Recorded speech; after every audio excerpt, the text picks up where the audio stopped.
audio jungle.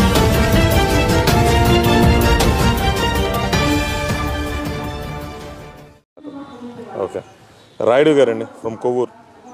ఊళ్ళో పరిస్థితులు విషయాలు అన్నీ చెప్తారు. ఒకసారి మీ పేరు చెప్పండి మేడం. నా పేరు పవన్ గండ్రోతు అండి. పవన్ గండ్రోతు రాయుడు గారు. అండ్ అందరూ చెప్పండి. మహేష్ పల్లూరి అండి. మహేష్ పల్లూరి వల్లూరి. నరేష్ కల్లెపల్లి. నరేష్ కల్లెపల్లి. చెప్పండి. నమస్తే అండి, నా పేరు అచ్యుత్ రాయుడు. 2014 నుంచి కూడా మేము కొవ్వూరు నియోజకవర్గ వ్యాప్తంగా జనసేన పార్టీని చేస్తున్నాం. ప్రతి 14 నుంచి కాకుండా ప్రతి సంవత్సరం కూడా మేము పార్టీ వార్షికోత్సవాలు చేసుకుంటున్నాం. ప్రతి ఊళ్ళో కూడా మన జన సైకిల్ని గుర్తించి పార్టీకి పరిచయం చేయడం, వీళ్ళు పనిచేస్తారు, ఎవరైతే ఫేర్గా పనిచేస్తారో వాళ్ళని చేస్తున్నాం. అంతేకాకుండా మన నియోజకవర్గ వ్యాప్తంగా ఉన్నటువంటి సమస్యలను గుర్తిస్తున్నాం. మన రాజా మైలవరపు గారు వీడియోస్ చూస్తూ ఉన్నాం. కొంత ఇన్స్పైరింగ్గా చెప్తూ ఉంటారు ఆయన. ఎందుకంటే ఎక్కడ ఉన్నా ఇక్కడ మనల్ని కొంత ఇన్స్పైరింగ్ చేస్తూ ఉంటారు. అంతేకాండి ఇక్కడ లోకల్గా సమస్యలు గుర్తించి గతంలో పవన్ కళ్యాణ్ గారు కొవ్వూరు వచ్చినప్పుడు లోకల్ సమస్యలను పంపించి మన పార్టీ పంపించాం. లోకల్గా వచ్చినప్పుడు కూడా ఆ సమస్యల మీద పవన్ కళ్యాణ్ గారు స్పందించారు. ఇందులో మేజర్ ఇష్యూ ఏంటంటే చేగల షుగర్ ఫ్యాక్టరీ గురించి గతంలో మన పార్టీ తరఫున ఉద్యమాలు చేసాం.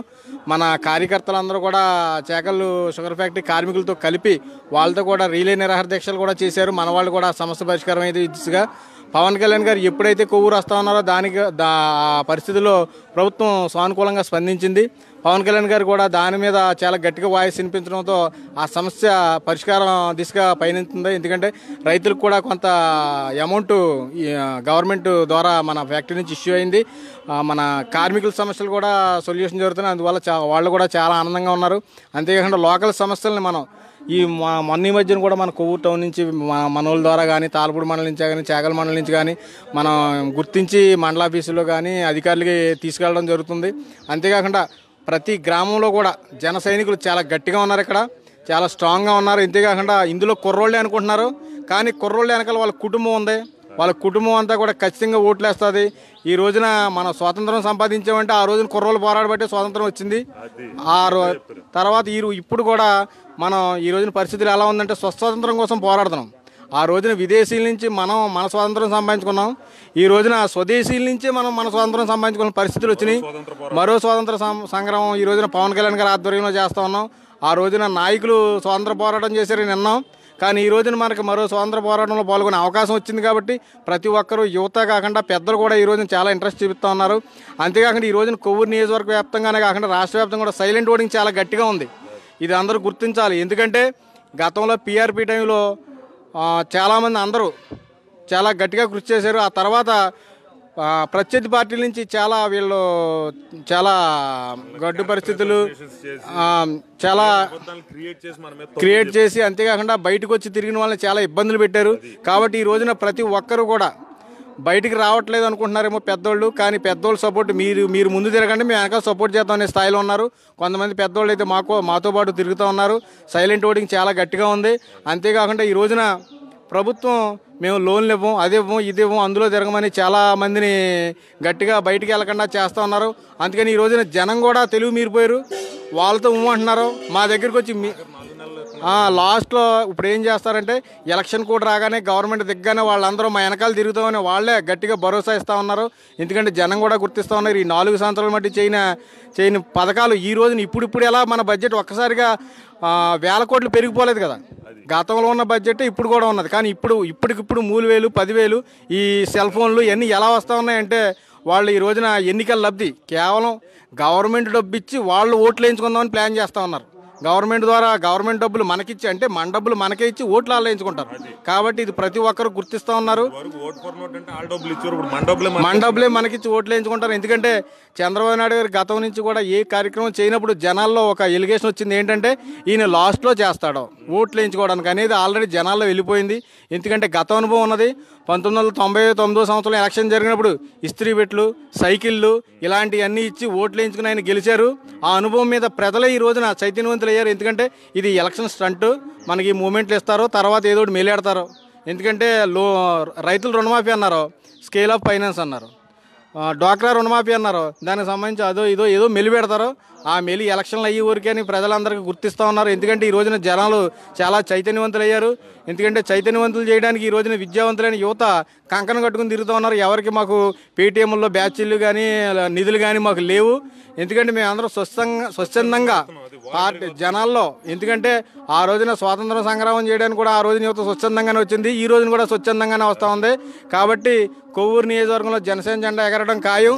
అంతేకాకుండా ఇదే విధంగా రాష్ట్ర వ్యాప్తంగా ఉందని, మన రాష్ట్రంలో జనసేన పార్టీ గెలవడం ఖాయమని అందరూ ధీమా వ్యక్తం చేస్తూ ఉన్నారు. ఎందుకంటే మనం ప్రజారాజ్యం టైంలో ప్రజారాజ్యానికి తెలంగాణ తీసేస్తే 26.5% ఓటింగ్ వచ్చింది. ఈ రోజున మనం కేవలం ఒక 10% కష్టపడితే 38% వస్తుంది. 38% ఓటింగ్ వస్తే ఖచ్చితంగా పవన్ కళ్యాణ్ గారు సీఎం అవడం ఖాయం. అంతేకాకుండా మన 100% ఓటింగ్లో ఇంచుమించుగా 80% పోలింగ్ జరుగుద్ది. ఎక్కడైనా 80% ఓటింగ్లో మనం 38% తెచ్చుకున్నామంటే సగం వరకు వచ్చేసినట్టే. సీఎం పవన్ కళ్యాణ్ గారు ఖాయం. మనకు 2%, 5% అన్నది కేవలం మనం డిస్కరేజ్ చేయడం కోసమే. గతంలో ఇప్పుడు మనం 18 సీట్లు గెలిచాం, కానీ సెకండ్ ప్లేస్లో 40 సీట్లు మిస్ అయిపోయాం మనం. అవి కూడా ఆ రోజున ఎన్నో ప్రతికూల పరిస్థితుల్లో మనం దగ్గరికి వచ్చాం. ఈ రోజున అన్ని ప్రతికూల పరిస్థితుల్ని ప్రతిఘటించాం. ఎందుకంటే మనం ఈ రోజున కొంతవరకు డెవలప్ అయ్యాం. కాబట్టి ఈ రోజున పవన్ కళ్యాణ్ గారికి 65 సీట్లు ఖాయం. కేవలం 20 సీట్ల కోసం కష్టపడితే ఆయన సీఎం ఖచ్చితం. కాబట్టి ఇది అందరూ కార్యకర్తలందరూ గుర్తించి కష్టపడి పనిచేయాలి, మనందరం కృషి చేయాలి. ఎందుకంటే మనకు బాగుంది కదా అని మనం కూర్చునే టైపు కాదు, ఎందుకంటే నిరంతరం కృషి చేసేవాళ్ళం. అంతేకాకుండా మనందరినీ డిస్కరేజ్ చేస్తారు. ఎందుకంటే ఈ విషయాలు, ఈ లెక్కలు అన్ని ప్రత్యర్థి పార్టీలు కూడా తెలుసు. వీళ్ళకి తెలిస్తే వీళ్ళ ముందు మనం ఆగలేమని చెప్పి మీకు 5% 1 సీట్ వద్దా, 5 సీట్లు వస్తాయని డిస్కరేజ్ చేస్తూ ఉన్నారు. కాబట్టి ప్రతి ఒక్కరూ మేము ఇవన్నీ మాకు తెలుసు, అలాగని చెప్పి మేము ఎగిరి గొంతయ్యం. ఎందుకంటే గతంలో ఒక నాయకుడు కుక్క నిలబెడితే గెలుతుందంటే ఆయనే ఓడిపోయాడంట. కాబట్టి మాకు తెలుసు, కాబట్టి మాకు అనుభవం ఉంది, కాబట్టి మేము గట్టిగా కృషి చేస్తాం. జై జనసేన, జై హింద్. చాలా బాగా చెప్పారు. అన్న, నా పేరు కల్లేపల్లి నరేష్. నేను కొవ్వూరు జనసేన తరపు నుంచి కార్యకర్తలు. అన్న, కొవ్వూరులో చాలా సమస్యలు ఉన్నాయి. ఈ సమస్యల గురించి ఎవరు పట్టించుకోరు. అధికార దాహంతో కొట్టుకుని చచ్చిపోతున్నారు. ఇంకోటి ఏంటంటే జనసేనలో తిరిగే కుర్రోళ్ళని ఇల్లు ఆపేసి ఇల్లు ఆపేసి మీరు తిరిగితే బాగోదు, అదే ఇల్లు ఆపేస్తాం, డబ్బులు ఆపేస్తాం, లోన్లు ఆపేస్తామని కుర్రోళ్ళని భయపెడుతున్నారు. అలా భయపెడుతున్న తప్పు. అలా భయపెట్టిన వాళ్ళ వెనకాల పవన్ కళ్యాణ్ గారు ఉన్నారు, అది మర్చిపోకండి. మళ్ళీ మేమే జనసేన తరపు నుంచి మేమే సీఎం అవుతారు, పవన్ కళ్యాణ్ గారు సీఎం అవుతారు. అంతేకాదండి, అదే కాకుండా ఏంటి మన బీసీలో కలుపుతానని ఎవరో చంద్రబాబు నాయుడు గారు అన్నారు.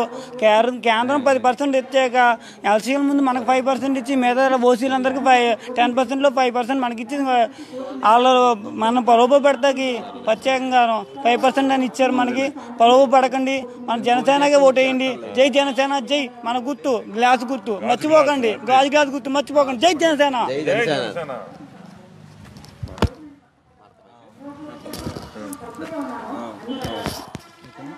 కంక్లూడ్ చేస్తాం. సో దీన్ని బట్టి అర్థం చేసుకోవాల్సింది ఏంటంటే ఎక్కడికక్కడే సైలెంట్ ఓటింగ్ అనేది డెఫినెట్గా ఉంది, లేకుండా లేదు.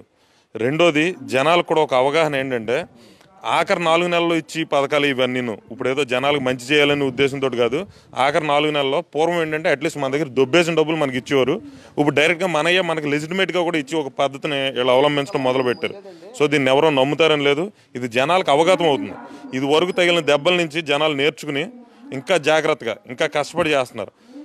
విడిపోయిన ఆంధ్రప్రదేశ్లో ఇది వరకు ఉన్న పీఆర్పీకి 27% ఓటింగ్ ఉందంటే ఇప్పుడు జనసేనకి 4 ఏళ్ళు 5 ఏళ్ళలో ఎంత ఓటింగ్ వచ్చి ఉంటుంది, ఎంత పెరిగి ఉంటుంది, ఎంత ఆర్గనైజ్ అయ్యి ఉంటారు.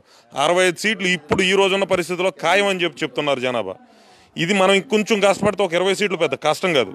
ఏదో అవుతుంది కదా అని చెప్పి సైలెంట్గా ఉంటాం కాదు, పనిచేసి జనసేనకి గెలిపించడం ఖాయం. కొంచెం కష్టపడితే 88 సీట్లు ఖాయం అని చెప్తున్నారు.